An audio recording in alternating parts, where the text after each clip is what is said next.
Hey YouTube, Untamed here. So I wanted to take a few minutes today and do a little bit of a deeper dive into this 2023 Toyota Sequoia TRD Pro.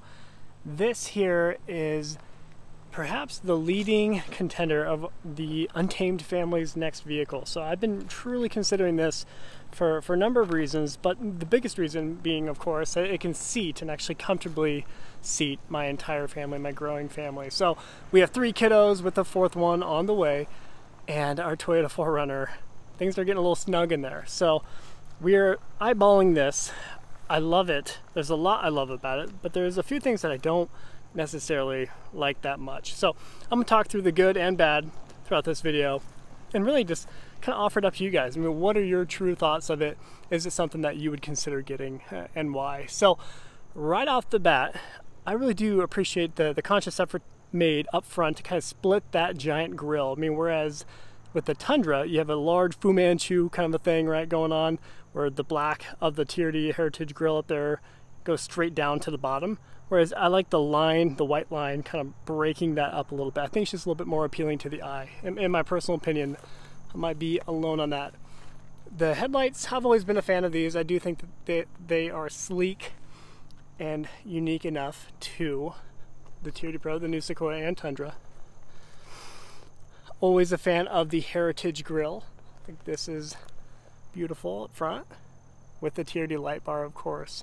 This is your Toyota safety sense. You guys are aware of that for adaptive cruise control and whatnot. Up top, I think, and I hate saying this out loud, I might even kick myself looking back at these videos several years from now, but I almost wish they did put a fake hood scoop on it, because this should become almost a staple for TRD Pros in a way. And I really like the look of it on the previous generation Tundra anyway, TRD Pro. I think these look great. These are the, obviously the corner side vents, which they look good. Kind of a sleek look from all angles, I would say. There's a good look down the side with the body lines of the vehicle. You have the digital camo for the fender flares. It looks awesome. And perhaps one of my favorite parts really are these forged aluminum Bbs wheels. So these are 18-inch wheels on the Sequoia TRD Pro here, wrapped in these Falcon Wild Peaks, which look great. One thing to note, you do get that flat black finish on a mirror cap. And you get these, forgive me, it's a little dirty now, we've had some fun with it, but you have these TRD running boards, hard metal running boards that are texturized, very grippy. So now this body line is very similar to what you would find on the Tundra TRD Pro, right? Or the new Tundra. But I feel like it doesn't fit as well on the Tundra with going into the bed, whereas it being larger back here, obviously going all throughout the back and being a large SUV, I feel like that body line just looks perfect, leading right into the taillights. So I think that was an excellent design cue.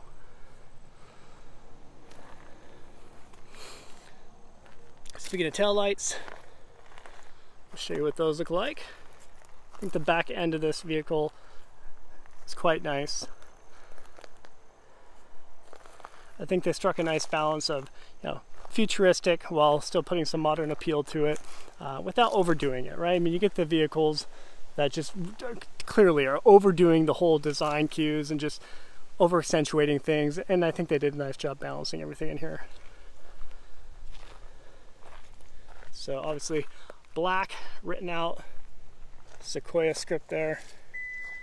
You get the blue around the Toyota badge because it is technically a hybrid. This is where I start questioning the potential decision to buy this, right? I mean, you got things like the Suburban out there, Escalade, I mean, obviously different price points, but the Expedition, you get some larger vehicles that actually provide a nice, comfortable third row for the kiddos, in addition to having some usable, functional space back here for cargo, in addition to beyond the third row. Whereas once these third row seats are up, there's hardly anything back here space-wise. You can put like these backpacks there. I would even be hard-pressed putting this back here with those backpacks. So there's your controls for the seats here. Pop them up. In fact, I'll show you for fun without totally making a debacle here. So we'll just pull up this side here. There you go, did it the right way. Pull it up. All right, now that is all the way back.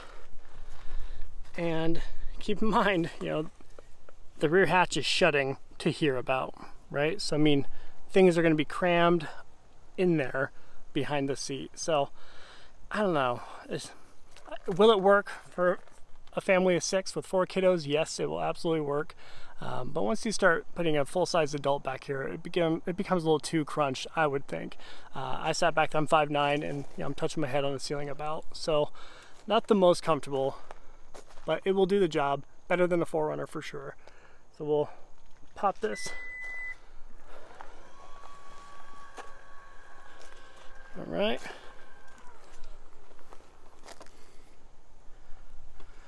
I think this roof rack is pretty sleek. I think that's a good looking roof rack to have up there. Adjustable, of course, to some degree. We'll hop in the passenger side. So the black interior with the TRD Pro camouflage interior, I think this looks good. I think this is a nice touch, and it's easy on the eyes. I mean, some may argue that the camo is perhaps a little kiddish, but I like it. On the red, it is a little in your face. And speaking of in your face, this right here, on a red interior, this is red. It's just screaming at you as you're going down the road if you're a passenger in here. So for that reason alone, I personally would opt for the black interior. I think it just looks good. A much needed infotainment upgrade for sure. I mean, we all know the previous years were just a tiny, I think 8-inch screen is what it is in the latest Tundra. And you know, in today's day and age, we have come to expect a little bit bigger of a screen in here. Very responsive, very intuitive. So I do like the system that they have within here. I think they've done an excellent job. I am a fan of this. I know I think most people don't like that. I love it. I think this is cool.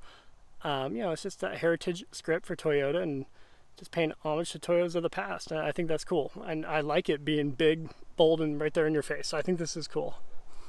Lots of hard plastic throughout it. And that's kind of a loose gripe, right? Because I mean, you buy a Toyota for simplicity. You don't buy it for the frills and stuff. But it's a loose gripe because they tried to add a lot of frills to this.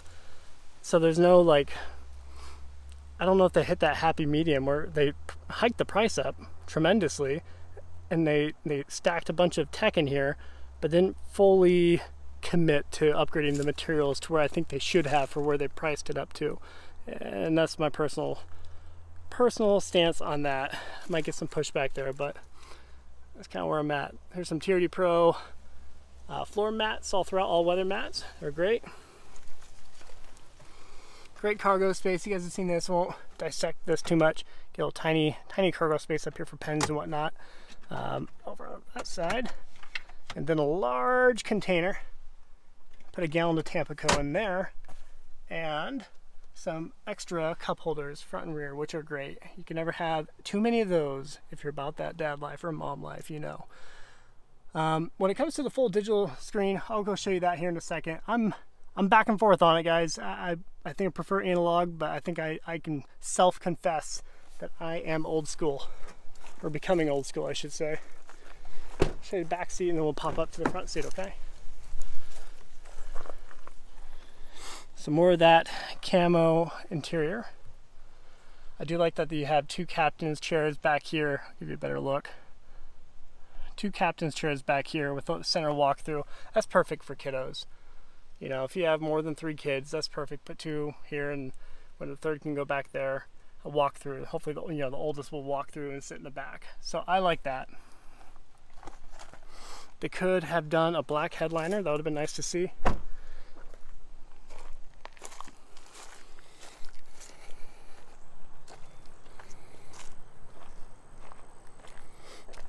Let's go look.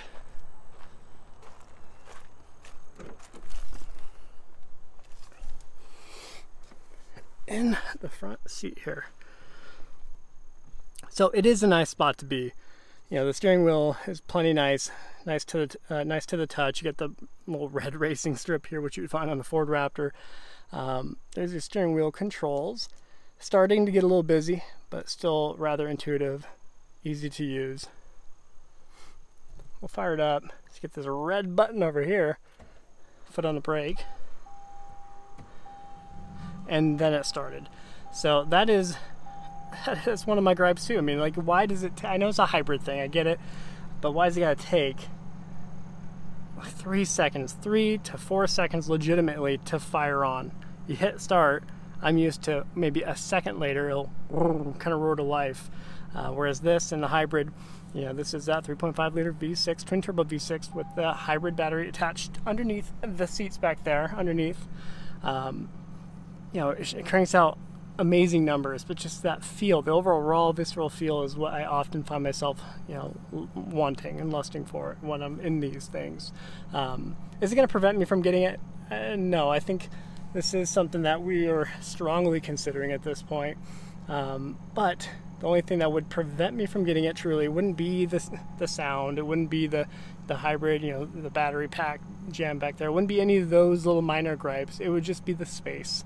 You know, if Mrs. Untamed preferred just having a little bit more cargo space for, you know, the strollers and whatnot behind the third row, we'd probably opt for something a little bit bigger. So here's your four-wheel drive controls.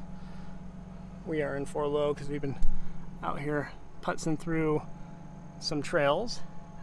Nothing too crazy.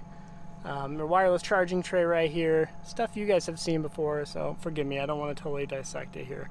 But what are your thoughts on the digital screen? Are you about that? I mean, I can see why a lot of people would prefer this. You know, it's much more responsive, I would say.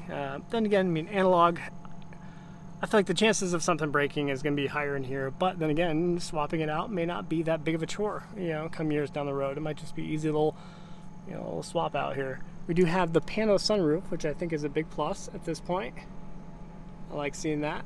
And then you have the digital rear view mirror. How about that? So you can go back and forth between it. How do I do it here? Oops, that's the adjustment for it. There you go. So then you have a normal rear view mirror, of course. So I'll give it a few revs for fun. You're not going to hear it too well. I'll point the microphone toward it.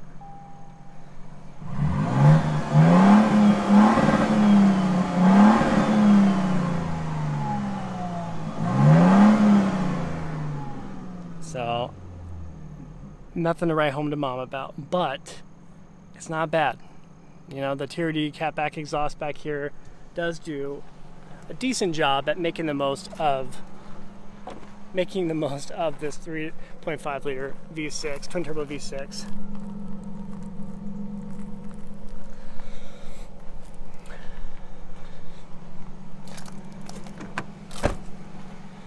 So what are your thoughts, guys? I'll leave you with that. I'm still indifferent on it, if I'm gonna purchase one or not in the future.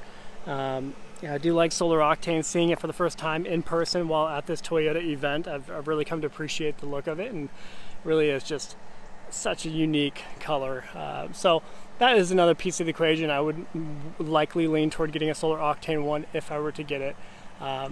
But it's just, do we want to put up with the space, not being 100% what we'd want it, and would I want to put up with the iForce Max 3.5 liter twin turbo V6 with a battery pack, right? So I mean, those are some of the compromises I would make, and to some, those aren't compromises at all. Those are huge pluses. You get a little bit better fuel economy than you'd get in the previous 5.7 liter V8. Well, let me be fair. So a little bit meaning I think you get about 4 miles per gallon more, which is a lot to a lot of people, and that adds up. So don't get me wrong. But when you hear the word hybrid, you often think, you know, 25 plus miles per gallon, or even better, right? So the fact that you're only getting 19 is still not the biggest perk, really, to consider. But that hybrid, the battery pack, it being a hybrid wasn't for efficiency, really. It was for performance, is why it was added. So let's keep that in mind. Yeah, So we'll wrap it up there. I think I've blabbed on plenty in this video, guys. Let me know what your thoughts are. Let me know if you're going to be trying to get one, and let me know if you have found one. I know a lot of dealerships are doing the good old-fashioned trusty markup, which is very upsetting. So let me know what your thoughts are. Appreciate you watching as always. Until next time.